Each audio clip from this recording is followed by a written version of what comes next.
Bonjour à tout le monde, on va continuer l'axe d'électricité par une quatrième leçon intitulée sur les caractéristiques de quelques dipôles passifs.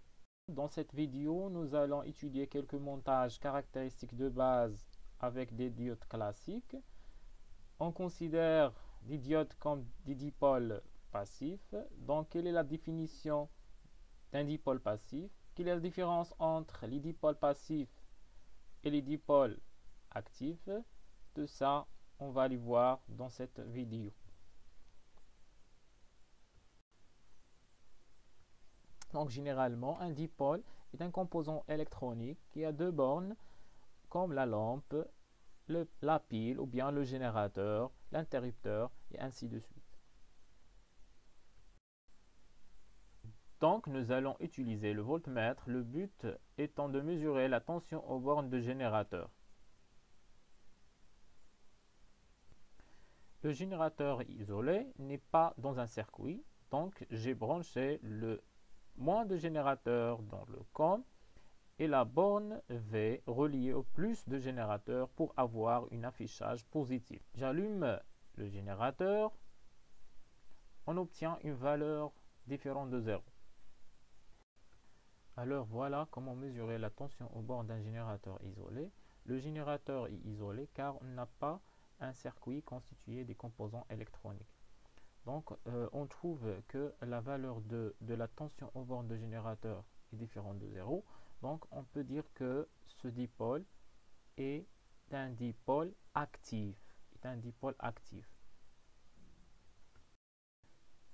dipôle est dit actif si la tension à ses bornes est non nulle, même en circuit ouvert. Donc, on va travailler la plupart du temps sur le générateur et on considère ce dipôle comme un dipôle actif. On mesure maintenant la tension aux bornes d'un conducteur ohmique de résistance R. On trouve que la valeur de la tension mesurée est égale à 0. Donc, si on a un conducteur ohmique isolé, la tension aux bornes de ce dipôle est égale à 0. Donc, on peut dire que ce dipôle est passif. Alors, un dipôle est dit passif si la tension à ses bornes est nulle, en circuit ouvert bien sûr. Donc, on va étudier les caractéristiques intensité-tension de quelques dipôles passifs. On va travailler sur 3 dipôles passifs, sont la lampe, la diode et la diode Zener. Donc, on commence par les caractéristiques intensité-tension d'une lampe. Définition. Généralement, on appelle caractéristique d'un dipôle la représentation graphique des variations de la tension aux bornes de ces dipôles en fonction de l'intensité de courant U. Pour déterminer la caractéristique de la lampe, on utilise le montage suivant. Le montage est constitué d'un générateur de tension continue variable et une lampe. Donc on ferme l'interrupteur K. Le courant IAB traverse le dipôle AB de A vers B. On fait varier la tension UAB en fonction du courant. Et à chaque variation, on note le couple UAB,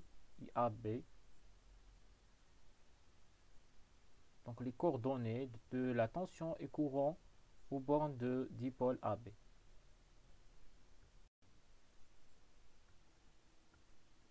Donc, cette expérience nous a donné les résultats représentés sur le tableau suivant. On trace maintenant la variation de la tension U en fonction de courant I. On obtient la représentation graphique suivante. On constate que la caractéristique passe par l'origine de repère O et aussi la caractéristique est symétrique.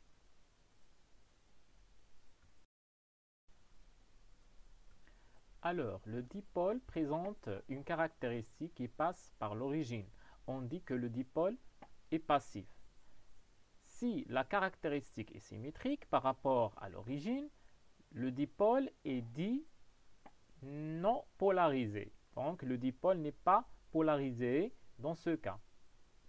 C'est-à-dire, on peut changer le branchement de ce dipôle dans le circuit. Maintenant, on passe à étudier le deuxième dipôle passif, c'est la diode. On commence par la diode normale ou bien la diode de silicium. Donc voici son symbole. Sa particularité est de laisser passer le courant uniquement dans un seul sens, dit direct. L'autre est dans le sens indirect. La diode possède donc deux états, un état passant et l'autre dit bloqué. La diode passera de l'état à l'autre suivant le sens du courant et aussi suivant la tension à ses bornes. Celle-ci doit dépasser un certain seuil pour le courant peut circuler.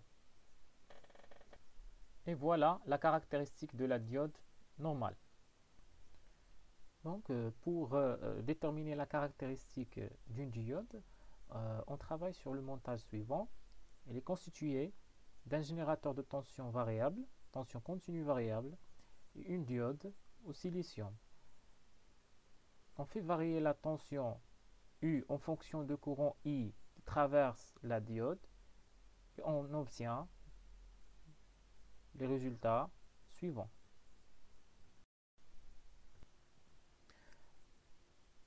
Donc, on trace la variation de I en fonction de U. Les premières observations que nous avons constatées, que la courbe passe par l'origine de repère O. Donc, on peut dire que ce dipôle est passif. On a aussi que la courbe n'est pas symétrique. Donc, dans ce cas, on peut dire que ce dipôle est polarisé. Alors, on peut conclure que la diode est un dipôle passif car la caractéristique passe par l'origine. C'est un dipôle passif non linéaire et non symétrique, c'est-à-dire n'est pas polarisé. Et donc, si UAB inférieur à 0 implique que IAB est égal à 0. Donc voilà, si UAB est inférieur à 0, le courant I est égal à 0. On dit qu'il est dans le sens bloquant, bien le sens ne passant.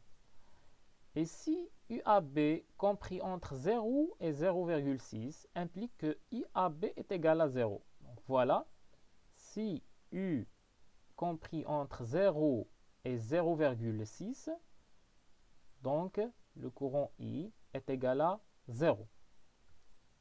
Dans ce cas, la diode se comporte comme un interrupteur ouvert. Ici, UAB supérieur à 0 implique que I est différent de 0. Donc voilà, si UAB supérieur à 0,6, donc I est différent de 0. Dans ce cas, la diode se comporte comme un interrupteur fermé. Donc, on a vu comment déterminer la tension de seuil à partir de la caractéristique de diode silicium.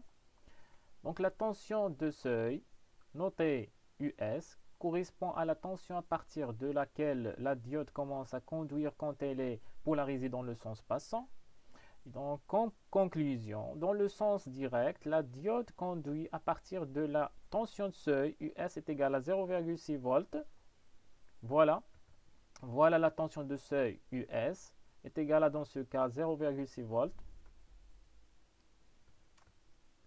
Dans le sens inverse, la diode ne conduit pas. Donc, dans ce cas, joue le rôle d'interrupteur. C'est un dipôle passif, non linéaire, non symétrique, c'est-à-dire polarisé. Et voilà un exercice d'application. Donc, le montage représenté par la figure 1 est constitué de 4 conducteurs ohmiques identiques de résistance R est égal à 30 ohms. Voilà 1, 2, 3, 4 résistances, 4 conducteurs ohmiques. Un générateur de tension continue. Une diode au silicium de caractéristiques idéalisées représentées par la figure 2. Voilà la caractéristique de la diode au silicium. La première question, déterminer graphiquement la tension de seuil US de la diode. Donc, à partir de la caractéristique de la diode, on va déterminer la tension de seuil US. La deuxième question, trouver l'expression de la résistance équivalente entre A et B. Donc, voilà la résistance équivalente entre A et B des 4 résistances R que vous voyez ici. Bien sûr, on va trouver l'expression de la résistance équivalente en fonction de R. La troisième question, trouver en fonction de R, US, l'expression de I, l'intensité de courant principale, et calculer la valeur de I.